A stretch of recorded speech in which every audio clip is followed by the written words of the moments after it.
Staying motivated during exam season is tough, so he has 3 pieces of advice that help me stay motivated to help me get top grades in GCSE and A-levels. 1.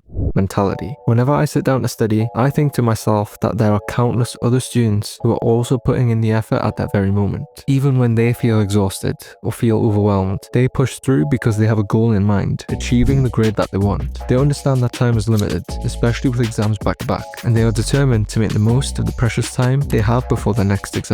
Their dedication serves as a powerful motivator for me. I think about how they are sacrificing their leisure right now, prioritizing their studies over distractions. It forces me to do the same when I get home, and I remember that this time now will impact my grades. Overall, this gives me a little boost of motivation, which I then pair alongside playing motivational music, which gets me to study. 2. Finding a balance. While it's crucial to use your time effectively during exam season, it's equally important to recognize that studying non-stop can be counterproductive for most students. After a long and exhausting exam, the last thing most people need is to dive straight back into intense study sessions. Instead, take a break for 1 to 2 hours. This time allows you to decompress and process what just happened during the exam. During this break, have food and get rehydrated. After the break though, start planning your study strategy for the upcoming days. And to ease back into studying, you might want to begin with some light revision. This could be watching summary videos that cover the material you need to review, or creating notes that summarize key concepts. Additionally, using resources like the flashcards on PMT can be an effective way to reinforce your understanding without overwhelming yourself. 3. Dealing with a bad exam. You have to realize something. Bad exams happen. No matter how well you prepare, there will be times when things don't go as planned. However, stressing over the outcome won't change what has already happened. Instead, the best thing that helps me